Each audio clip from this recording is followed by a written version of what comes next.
Hi, I'm Dan from dpreview.com, and this is the Panasonic Lumix G85. It's the successor to the Panasonic G7 and shares its DSLR-style design with twin control dials and fully articulating touch display. It also uses the same sensor as the G7, but with no anti-aliasing filter. The G85 receives an updated electronic viewfinder with increased magnification over the G7. It also has a longer eye point, a good thing for glasses wearers like myself. The camera gains in-body 5-axis image stabilization and dual IS2. This should make it very easy to use handheld for stills or video. Speaking of video, it is 4K capable and has a microphone jack, but no headphone jack. The mic input is somewhat inconveniently located though. One major improvement is the addition of weather and dust sealing. The G85 also gets a dedicated memory card door.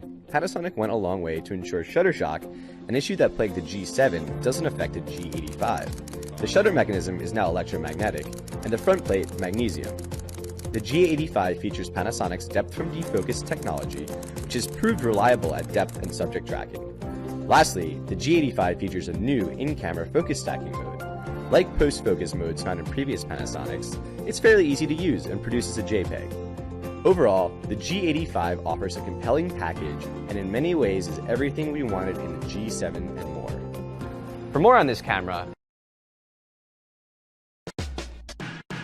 the Nikon Z7 is a high-end mirrorless interchangeable lens camera, built around a Nikon-designed 45.7 megapixel full-frame sensor, very similar to the one used in the popular D850 DSLR.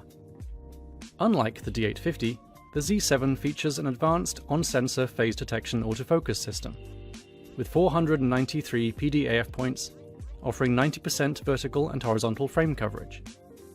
The main imaging sensor is used for subject and scene recognition, which enables the Z7 to detect faces and body movement for more accurate metering and autofocus tracking.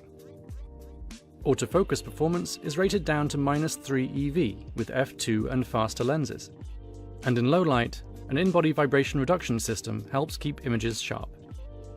Focus can be set by touch using the rear LCD or via the dedicated AF joystick.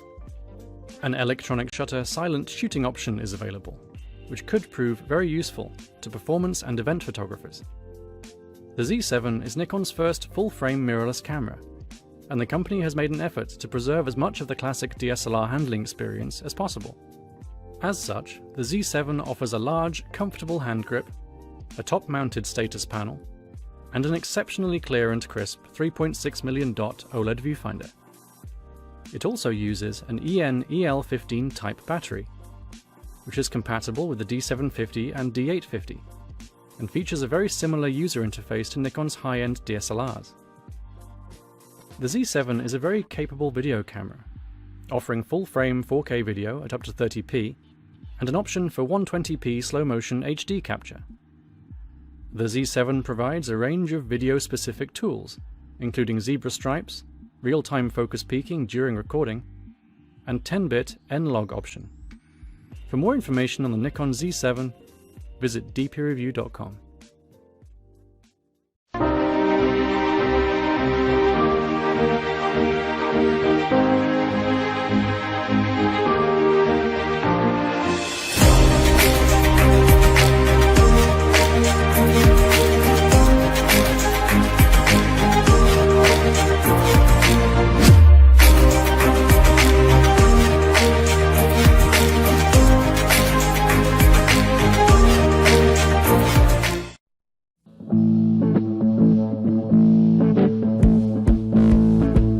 When it comes to street photography, New Orleans is one of the greatest cities I've ever explored. So much color, so much history, so many amazing people. Happy Tuesday! What's not to love? I took the GX85 everywhere, wandering the streets, to restaurants, museums, even on a horse-drawn carriage, and I love how this camera performed. It's so compact that I could easily fit the camera and 2 or 3 lenses in my little camera bag. The flip-up LCD allowed me to shoot from waist level, and the built-in stabilization kept my video nice and smooth. One of the standout features in this new camera is that there's no anti-aliasing filter on the sensor. It turns out this makes for amazingly sharp photos, which became really obvious when I shot in black and white. On the other hand, the richness of colors in this new Lumix really blew me away. I met this wonderful artist called Frenchie, and he invited me into his studio to shoot him working. The phenomenal colors of his artwork look so incredible on the back of my camera, and those intense colors look exactly the same when shooting 4K video. I love shooting at night, but I don't like carrying a tripod, so the dual stabilization in the GX85, where the sensor and the lens move together to keep shots steady, was awesome and allowed me to shoot handheld everywhere I went. Of course, not all photography is fast-paced, and taking time to explore the early morning light at the Beauregard Kai's house is a great example of that. Without a tripod, shooting handheld at a 20th of a second was easy, and my shots turned out perfectly sharp. Here's what you need to know to get started with the Sony a7R II. In the box, you'll find the camera, 2 batteries, a charger, neck strap, viewfinder eye cup, documentation, and AC adapter. There's also a handy cable safe, which keeps USB and HDMI cables securely in place when connecting to another device. We'll walk you through the setup and recommend some accessories that will help you get the most out of this camera. Once you've done the basics to get your camera ready to go, let's dive in. Attach the eye cup to the camera. Attach your lens to the camera.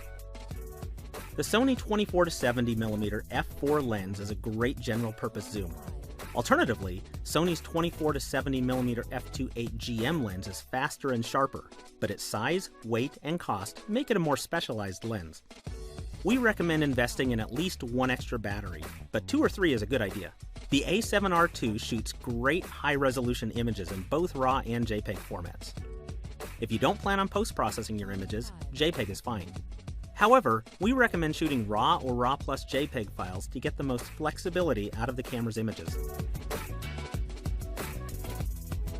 The camera also shoots professional quality video. If you're a video shooter, we recommend using 4K video for the best results. You can also set the camera to record at up to 120 frames per second in full HD for slow motion effects. Bear in mind that you'll need to have a UHS-1 SDXC card for shooting video to keep up with the high bit rates. The A7R's autofocus system is impressively versatile, but for the most precise control, we recommend flexible spot M mode. If you shoot a lot of portraits, we suggest setting the C4 custom button to IAF. Pressing and holding this button will initiate focus on the nearest detected human eye. And if you shoot a lot of video, we recommend remapping the movie capture button to the C1 custom button for easier access.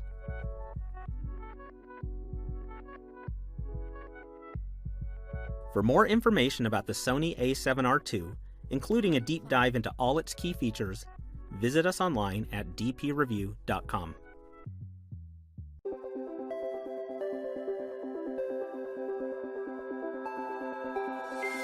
Look into